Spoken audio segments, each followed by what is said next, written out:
কালেমার পতাকা ইস্যুকে সামনে আনার ক্ষেত্রে জনগণ কিন্তু কিছু বলেনি, প্রতিবাদ বা এটা নিয়ে তাদের মধ্যে চাঞ্চল্য দেখিনি। কিছু কিছু ভুইফোট মিডিয়া যখন এটা সামনে নিয়ে আসলো, একটা ছোট ইস্যুকে তিলকে তাল বানানো, তাদের পক্ষ থেকে এটা চক্রান্ত ছিল আমি মনে করি। ভারতীয় যে একটা প্রচারণা এখানে ছিল, পতাকাকে দেখিয়ে পতাকা শোডাউনকে এই ইস্যুটাকে সামনে এনে বাংলাদেশকে একটা জঙ্গি রাষ্ট্র প্রমাণ করা এবং সরকারকে দেখে ফেলা। আমরা আসলে গণহারে পতাকা শোডাউন বলিনি, আমরা যেটা চাইছিলাম যে কালেমার দৃশ্য কিছু কিছু মানুষের সামনে নিয়ে আসা, যে মানুষের চোখটা জুড়িয়ে দেয়। এটা একটা স্পেশাল মোটিভেশন এবং কালচারাল কাউন্টার ছিল। এটা এই প্রেক্ষাপটকে বুঝেও তারা না বুঝার একটা ভান ধরেছে। বিশাল আকারের মোটর শোভাযাত্রা এবং লাগাতার একেবারে মাইলকে মাইল কোনো জায়গায় পতাকা লাগিয়ে দেওয়া, এটা প্রয়োজন ছিল না। জুলাই সময় যদি বিশ্বকাপ ফুটবল থাকতো, আমার মনে হয় না জুলাই বিপ্লবটা হতো। অর্থাৎ জনগণের কাছে এমন পর্যায়ে চলে গেছে যে বিপ্লব, সংগ্রাম, মুক্তি, স্বাধীনতা, অর্থনীতি, ধর্ম, এগুলো চেয়ে যেন বিনোদনটা যেন বড়। আমরা নামাজ পড়লো, তারা সেটাকে জঙ্গি বলবে অবশ্য, কিন্তু তারপর আমরা সুযোগ দেবে কোনো। এটা আমি তরুণদেরকে বলবো যেন তারা প্রদর্শনমুখী যেন তারা না হয়। আসসালামু আলাইকুম রহমতুল্লাহি ওয়া বারাকাতুহু। আমি নাহিয়ান হাসান। আমরা আজ উপস্থিত হয়েছি বাংলাদেশের সর্ববৃহৎ অরাজনৈতিক ধর্মীয় সংগঠন হেফাজতে ইসলাম বাংলাদেশের কেন্দ্রীয় যুগ্ম মহাসচিব মুফতি হারুন ইজহার সাহেবের কার্যালয়ে। আমরা আজ কথা বলতে চাচ্ছি সাম্প্রতিক কালেমা ইস্যুতে। আসসালামু আলাইকুম রহমতুল্লাহ। আসসালামু রহমতুল্লাহ। কেমন আছেন? আলহামদুলিল্লাহ। শায়েখ, সম্প্রতি দেশের কিছু জায়গায় বিশেষত যাত্রাবাড়ি ফ্লাইওভারে কালেমার পতাকা টানানো নিয়ে চাঞ্চল্য সৃষ্টি হয়। এ বিষয়ে প্রশ্ন উঠেছে তাদের উদ্দেশ্য নিয়ে। বিষয়টিকে আপনি কীভাবে দেখছেন? বিসমিল্লাহির রহমানির রহিম। প্রথমে আমি কোরআন কারীমের সূরাতুল হুজুরাতের একটা আয়াত এখানে রেফারেন্স হিসেবে আনতে চাই। আল্লাহ সুবহানাহু ওয়া তাআলা বলেন, আউযু বিল্লাহি মিনাশ শাইতানির রাজিম, ইয়া আইয়ুহাল্লাযীনা আমানু ইন জাআকুম ফাসিকুম বিনাবাইন ফাতাবায়ানু আন তুসিবু কওমান বিজাহারাতিন ফাতুসবিহু আলা মা ফাআলতুম নাদিমিন। বিস্তারিত অর্থ ব্যাখ্যার দিকে যাব না। এখানে আল্লাহ সুবহানাহু ওয়া তাআলা সাবধান করে দিয়েছেন মুসলমানদেরকে যে তারা যেন কোনো গুজব, রিউমার, মিথ্যাচার, প্রপাগান্ডাতে যেন তার কান না দেয়। সেটা একটা সমাজের জন্য, যাদের জন্য ধ্বংস টেনে নিয়ে আসে। পতাকার কালেমার যে পতাকা বা ফ্ল্যাগ, তার ইস্যু নিয়ে যেটা বাংলাদেশে হয়েছে, আপনি জিজ্ঞেস করছেন, এটা নিয়ে একটা চাঞ্চল্য সৃষ্টি হয়েছে। এটা আসলে খুবই মানে আমার কাছে শুনতে এটা মানে বিদ্রোহ লাগছে যে কালেমার পতাকা নিয়ে চাঞ্চল্য সৃষ্টি হবে কেন? চাঞ্চল্যতা সৃষ্টি হওয়ার কথা অসংখ্য হাজার হাজার লক্ষ লক্ষ বিদেশি পতাকা নিয়ে। শুধু পতাকা নয়, এটা জার্সি, এটাতে আবার অতিমাত্রায় বিনোদন, আনুষ্ঠানিকতা, গান, নাচ, নারী পুরুষের ফ্রি মিক্সিং, এখন যেটা কয়েক দশক ধরে চলে আসছে। চাঞ্চল্য ওইটা নিয়ে থাকার কথা ছিল, আলাপ ওইটা নিয়ে কথা ছিল। দুঃখজনক এখন আলাপটা হয়ে গেছে তার বিপরীতে, কালমাকে নিয়ে, ইসলামকে নিয়ে। এটা আমাদের যে সমাজের এই মধ্যবিত্ত শিক্ষিত সেকুলার সমাজের যে ইসলামফোবিক যে বিষয়টা, সেটাই আমি একটা কারণ মনে করি। কারণ দেখবেন এই যে প্রতিক্রিয়াটা পতাকা কালেমার পতাকা ইস্যুকে সামনে আনার ক্ষেত্রে জনগণ কিন্তু কিছু বলেনি। সাধারণ জনগণ এটা নিয়ে কোনো তারা প্রতিবাদ বা এটা নিয়ে তাদের মধ্যে চাঞ্চল্য দেখিনি। এটা এক শ্রেণীর কিছু মিডিয়া প্রথমে এটা আলাপে নিয়ে আসছেন। তো এখানে আমি যেটা বাস্তবতার জায়গা থেকে বলতে চাই সেটা হলো, আমার কাছে, আমি একদম বাস্তবতার জায়গা থেকে বলছি, যেহেতু আমাকে এখানে জানানো হয়েছে। আমি যখন হজে ছিলাম একদম শেষের দিকে, অর্থাৎ আমি 12 তারিখ দেশে এসেছি, সেদিন জুমাবার ছিল। সেখানে আমি সংক্ষিপ্ত একটা কথা বলেছিলাম। যদি আপনি আমাকে জিজ্ঞেস করেননি আমার ইয়ে সম্পর্কে, তাও আমি এটা প্রেক্ষাপটটা বুঝতে আশা করি সহজ হবে আপনার মাধ্যমে শ্রোতাদের।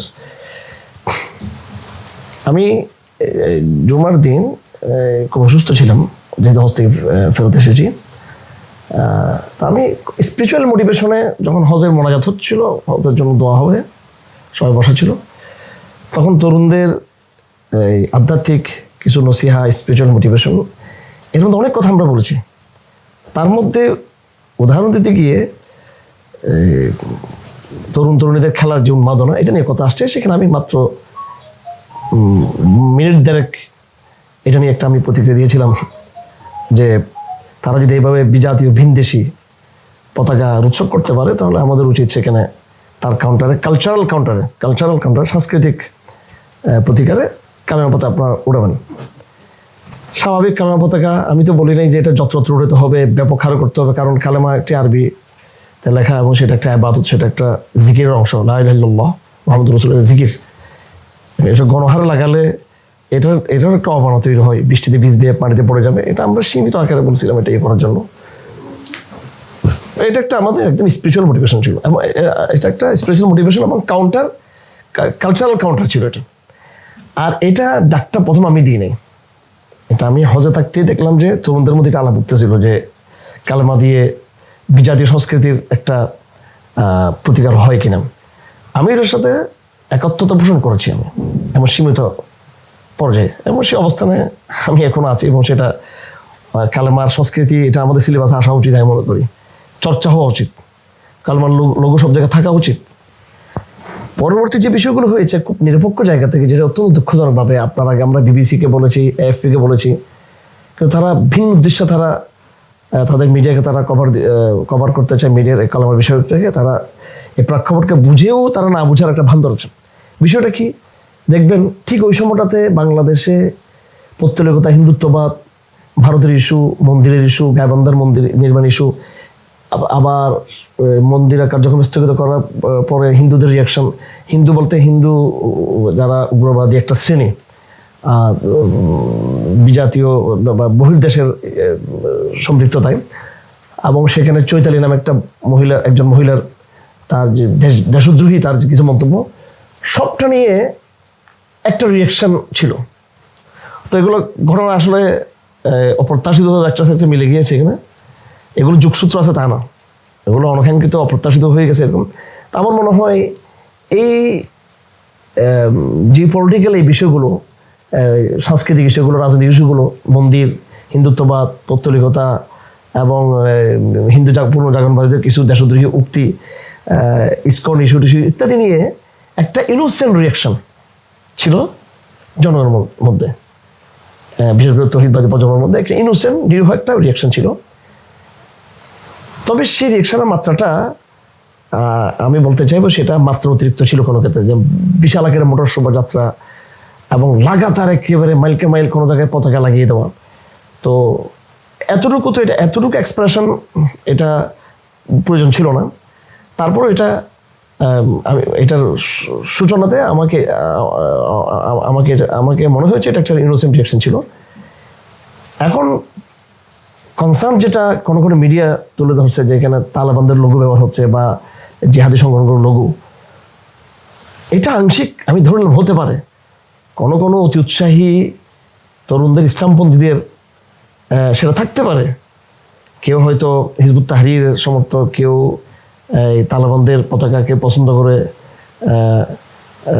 বা এখানে আইএসের কথা আসছে, আল কায়দার বিভিন্ন কথা আসছে এখানে। তো এখানে ফেমাস হিসেবে তালেবানদের পতাকা বেশি, সাদা পতাকা এটা।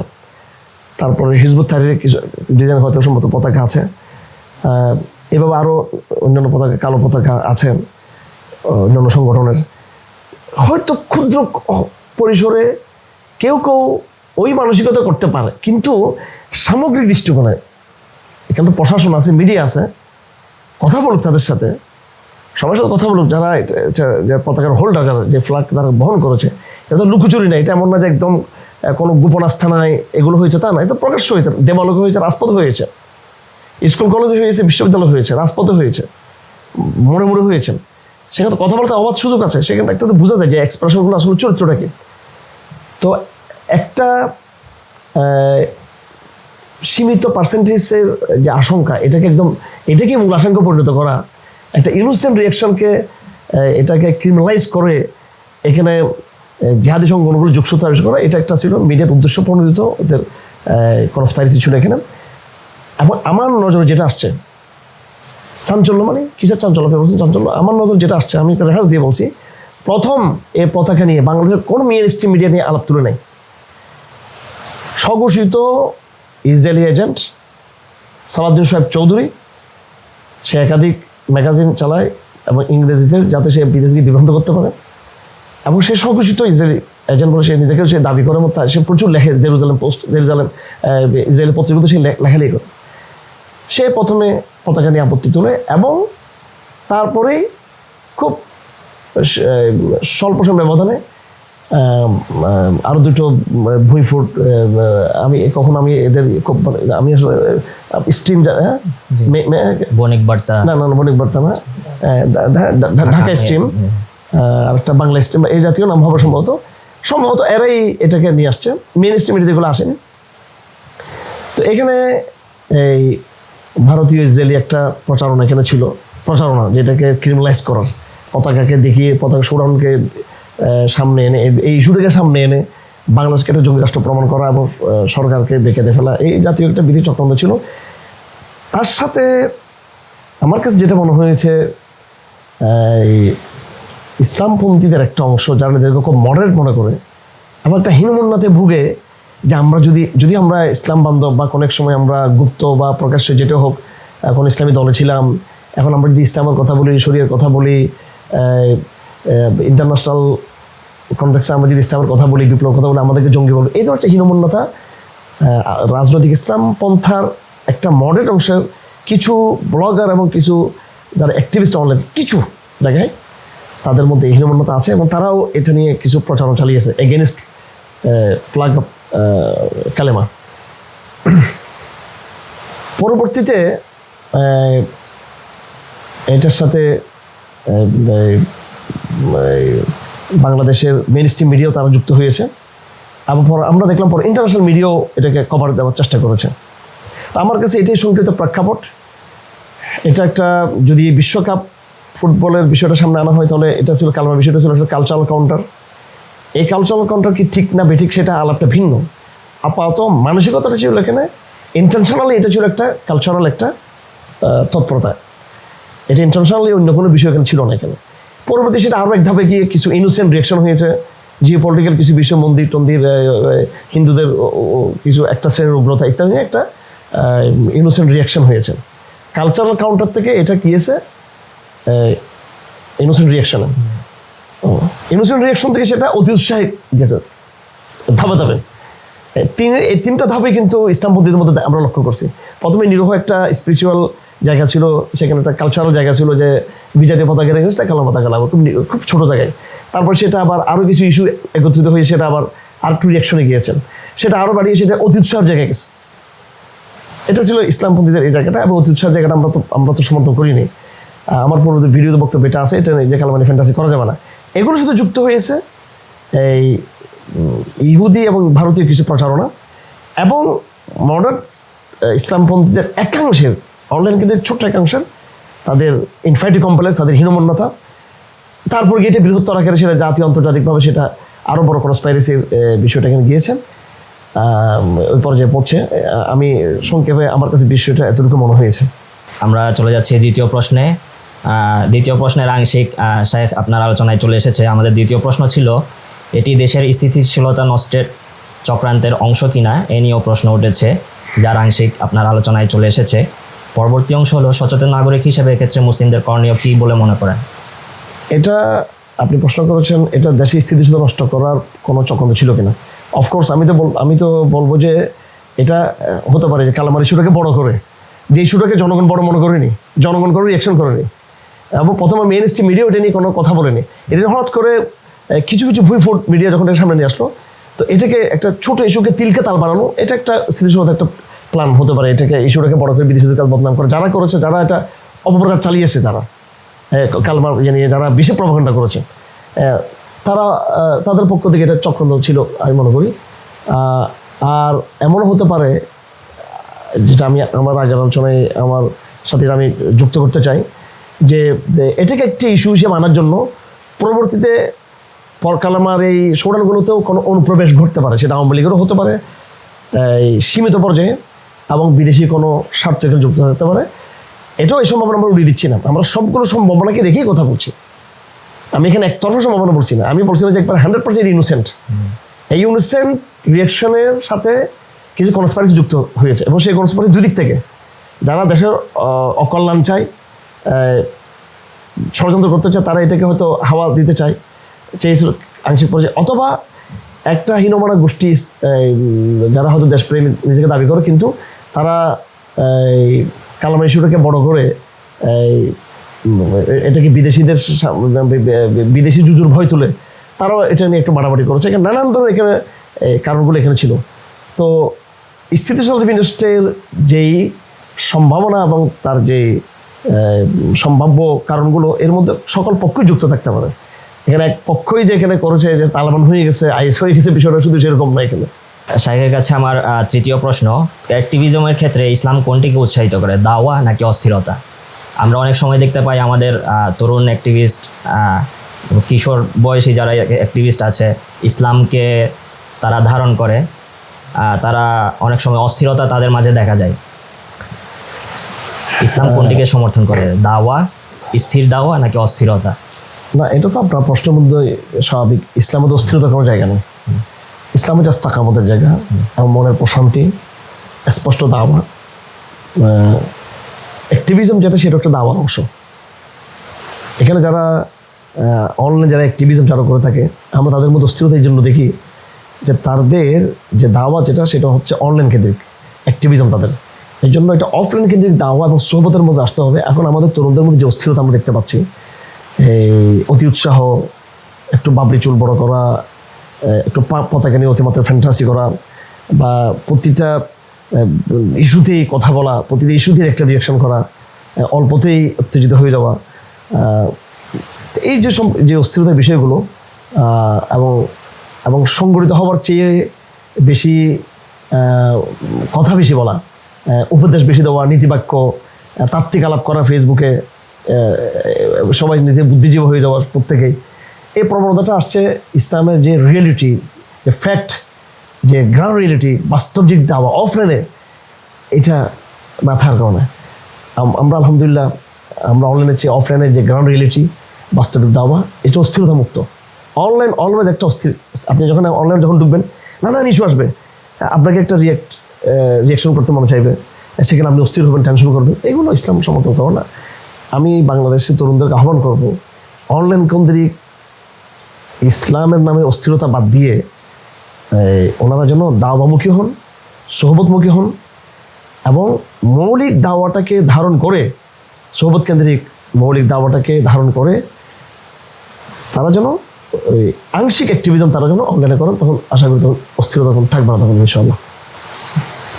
শাইখের কাছে আমার চতুর্থ প্রশ্ন, দেশের বর্তমান পরিস্থিতিতে কিশোর, তরুণ ও যুবকদের বিশ্বকাপ উন্মাদনায় বোধ হয়ে থাকাকে কীভাবে দেখছেন? হাদিস শরীফে রাসূলুল্লাহ সাল্লাল্লাহু আলাইহি ওয়াসাল্লাম স্পষ্ট বলেছেন, মিন হুসনি ইসলামিল মারই তারকুহু মা লা ইয়ানিহি। নিষ্প্রয়োজনীয় কাজ থেকে মানুষকে বিরত থাকতে বলেছেন। আর যেখানে খেলাধুলা, বিনোদনের জায়গা, এটা ইসলাম অ্যালাউ করে, অসংখ্য হাদিস আছে সেখানে বিনোদন, খেলা, এগুলোকে কীভাবে ইসলাম উৎসাহিত দিয়েছে। রাসূল নিজে সেটা দর্শকের ভূমিকা ছিলেন, আম্মা আয়েশা দর্শকের ভূমিকায় থেকে সেটা দর্শন করেছেন, সেটা তারা দেখেছেন, অবলোকন করেছেন। মসজিদের মধ্যেই এই খেলাগুলো হতো, কিছু কিছু বাইরে হতো, অনেকগুলো বয়ান ইয়েতে আছে। কিন্তু যখন এই বিনোদন যখন একটা ইন্ডাস্ট্রি হয়ে যাবে, বিনোদন যখন একটা আর্ট হয়ে যাবে, এবং সেটা নিয়ে যখন অতিমাত্রা উন্মাদনা হবে সীমানা, তখন সেটা মারাত্মক বিপর্যয়কর, সব দিক থেকে, নৈতিক দিক থেকে, অর্থনৈতিক থেকে, সামাজিক দিক থেকে, ইমানের দিক থেকে, সব দিক থেকে এটা বিপর্যয়কর। এখন দেখুন এই যে ব্রাজিল হেরে গেছে, এখন এটা নিয়ে একটা ট্রল চলতেছে, একটা মানে পুরো টিকটকে ভরে গেছে পুরো অনলাইন জগৎ। এটা নিয়ে একটা মারামারি, হাঙ্গামা হচ্ছে, মানুষ মারা যাচ্ছে, আত্মহত্যা করতেছে, একটা হতাশা। আবার যদি এরপর কিছুদিন পর হয়তো আমরা হয়তো জানিয়েছি, তো হয়তো আর্জেন্টিনার ব্যাপারে আমরা দেখতে পারি, এবং এটা আমরা যুগ যুগ ধরে আমরা দেখে আসছি। তো তরুণদের উচিত এই মুহূর্তে এই উন্মাদনাগুলো পরিহার করা, এটার জন্য ওলামায়ে কেরাম থেকে সচেতন মোটিভেশনাল কাজ করতে হবে। এবং এখানে আমরা যেটা চেয়েছিলাম, আমরা আসলে গণহারে পতাকা সোড়ান বলি নেই, আমরা যেটা চেয়েছিলাম যে কালেমার দৃশ্য কিছু কিছু মানুষের সামনে নিয়ে আসা, যে মানুষের চোখটা জুড়িয়ে দেয়। এই বিষয়গুলো ইসলামের দাওয়াত, কাউন্টার কালচারাল এক্সপ্রেশনগুলোকে সামনে নিয়ে আসা, এটা জরুরি, যাতে আমরা এই বোধ হয়ে যাওয়া, উন্মাদনার মধ্যে একদম লিপ্ত হয়ে থাকা এই জনগোষ্ঠীকে আমরা একটা ভারসাম্য জায়গায় নিয়ে আসতে পারবো। এই ফুটবল প্রেমী তরুণ, কিশোর এবং যুবক সমাজকে দিনই বাস্তবতায় ফেরাতে আপনাদের কোনো উদ্যোগ চলমান আছে কিনা বা নিয়েছেন কিনা? এটা শুধু ফুটবল কেন্দ্রিক নয়, ফুটবল কেন্দ্রিক তো এটা বিশ্বকাপ, এটা সাময়িক বিষয়। সামগ্রিকভাবে তরুণ সমাজকে আমরা ইসলামের দিকে ধাবিত করার জন্য আমাদের দাওয়া মুভমেন্ট রয়েছে, আমাদের আল কোরআন দারাস রয়েছে, আমাদের অনলাইন অ্যাক্টিভিজম আছে, অফলাইনে অনেক অ্যাক্টিভিজম আছে আমাদের। আমরা মোটিভেশন করি, এবং স্টুডেন্টদেরকে, ইউনিভার্সিটিদের জন্য আমরা শরিয়া গ্রাজুয়েশন কোর্স আমরা চালু করেছি। এমনকি এটা বিনোদনের মধ্য দিয়ে হতে পারে, কালচারাল বিভিন্ন ইভেন্টের মধ্যে হতে পারে। খেলাধুলা আমরা আয়োজন করব, সেই খেলাধুলা থাকবে সীমিত পর্যায়ে, টুর্নামেন্ট হতে পারে। ওই খেলাগুলো যেগুলো দ্বারা শরীরের এক্সারসাইজ হবে, শরীরের যে উপকার হবে, যেটা একজন শক্তিশালী মুসলিম, যেটা হাদিসে বলা আছে শক্তিশালী মুসলিম দুর্বল মুসলিম যে উত্তম, এই জায়গাগুলো এদাদের যে বিষয়গুলো, অর্থাৎ একজন মুসলমান নিজের নিরাপত্তার জন্য সক্ষমতা অর্জন করা, হ্যাঁ, এটা তো প্রতিটা নাগরিকের জন্য জরুরি। এই বিষয়গুলোর জন্য সীমিত পর্যায়ে খেলাধুলা ইসলাম অ্যালাউ করে, সেখানে সলাৎ থাকবে, সতর ঢাকা থাকবে। এই বিষয়গুলো আমরা কিছুদিন আগেও চট্টগ্রামে আমরা দাওয়ামের আয়োজনে খেলাধুলার আয়োজন করেছিলাম আমরা। তো নানামুখী কার্যক্রম আমাদের আছে, তবে আমি স্বীকার করতে বাধ্য সেটা সীমিত পর্যায়ে, এগুলো ব্যাপক হারে এটা করা উচিত। এবং এটার জন্য উচিত তরুণ প্রজন্মকে আমাদের সাথে তারা যেন কাফেলাবদ্ধ হয়, মেধাবীরা যেন এখানে যুক্ত হয়, স্মার্ট তরুণরা যুক্ত হয়, যেন আমরা একটা সুন্দর ইসলামিক জায়গা থেকে ভালো একটা এই জিনিস আদর্শের পাশাপাশি, একটা ফ্যান্টাসি আদর্শের পাশাপাশি কিছুটা বিনোদন, আদর্শের পাশাপাশি আদর্শিক এই অধ্যাবসের পাশাপাশি আইডিওলজিক এই মোটিভেশনের পাশাপাশি যেন আমরা তাদেরকে কিছু বৈধ হালাল বিনোদন এবং তাদেরকে কিছু যেন আমরা জীবন বান্ধব কিছু এরকম আনন্দের যে যেন সীমিত পর্যায়ে দিতে পারি, এবং যেখানে ইসলামের রং বহাল থাকবে, ওই এক্সপ্রেশনগুলোতে যেন দিন এবং দুনিয়া জুড়ে সমন্বয় থাকে, এই বিষয়গুলো চিন্তাগুলো আমাদের আছে। এই ক্ষেত্রে সরকারেরও কিছু করার রয়েছে বলে মনে করেন কি, এবং তা কি হতে পারে? অত্যন্ত দুঃখজনক আমরা দেখলাম যে বিশ্বকাপের উন্মাদনাকে সরকার হাওয়া দিয়েছে। বিশ্বকাপ প্রত্যেকের টেলিভিশনের সামনে যার যার দেখতে পারে, কিন্তু সেটাকে একবার বিভিন্ন জায়গায় রাষ্ট্রীয় উদ্যোগে বিভিন্ন জায়গায় জনগণকে সুযোগ সুবিধা করে দিয়ে একবার সুযোগ সুবিধা বলবো না, সুযোগ সুবিধা একটা ভালো শব্দ, এটাকে অতিমাত্রায় এটাকে সাধারণ পাবলিক প্লেসে বিনোদনটাকে নিয়ে আসা, এমন রাত জেগে থেকে তরুণ তরুণীদেরকে মাঠে রাস্তাঘাটে এইভাবে নামিয়ে দেওয়ার ক্ষেত্রে প্রশাসন কোনো পদক্ষেপ না নেওয়া, তো এই জাতীয় উন্মাদনা যেটা হবে যে মানুষ যখন এইভাবে বেশি প্রমোদ এবং আনন্দ বিলাসিতা যখন যাবে, তখন এই জনগণ দিয়ে রাজনৈতিক কোনো সিদ্ধান্ত, অর্থনৈতিক কোনো মুক্তি আমরা অর্জন করতে পারবো না। যদি অর্থনৈতিক কোনো কার্যক্রম থাকে সেই খেলাতে মগ্ন থাকবে, রাজনৈতিক কোনো ডিসিশনের সময় সেই খেলাতে মগ্ন থাকবে। ধরুন এই যে জুলাই বিপ্লব হয়েছে 2024 সালে, এই জুলাই সময় যদি বিশ্বকাপ ফুটবল থাকতো আমার মনে হয় না জুলাই বিপ্লবটা হতো। অর্থাৎ জনগণের কাছে এমন পর্যায়ে চলে গেছে যে বিপ্লব, সংগ্রাম, মুক্তি, স্বাধীনতা, অর্থনীতি, ধর্ম এগুলো চেয়ে যেন বিনোদনটা যেন বড়।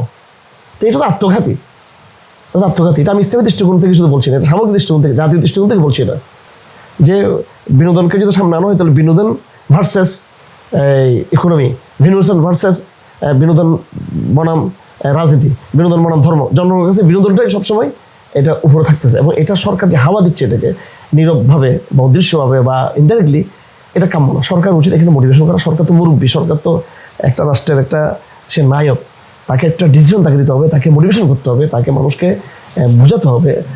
একজন সরকার প্রধানের কিছু কিছু মোটিভেশন স্পিচ এটাও কিন্তু মানুষকে অনেক ইন্সপায়ার করে, এটা মানুষকে পথ দেখায়। এক্ষেত্রে সেটা হয়নি, এটা হওয়া উচিত। সর্বশেষ আপনার যদি কোনো নসিহামূলক বার্তা থাকে? আমার নসিহামূলক বার্তা থাকবে প্রথমত আমাদের ঘরনার ইসলামপন্থীদেরকে থাকবে যে তারা যেন ইমানি চেতনাকে অক্ষুণ্ণ রেখে সাহসিকতার সাথে তবে বুদ্ধিমত্তা প্রজ্ঞার সাথে তারা যেন কাজ করে। অতিমাত্রায় শোডাউনকে তারা যেন প্রাধান্য না দেয়, অতিমাত্রায় আবেগ এবং ইসলামের যে রুলস, দাওয়ার যে রুলস, এটাকে অ্যাভয়েড করে নিজের ইমোশনকে প্রাধান্য দিতে গিয়ে যে অধিক এক্সপ্রেশন, এগুলো থেকে তারা যেন বিরত থাকে। ইসলামের বিশুদ্ধ সহি পদ্ধতির যে দাওয়া, এই কার্যক্রম তারা যেন থাকে, তাহলে কিন্তু আর ইস্যুগুলো তখন তৈরি হবে না।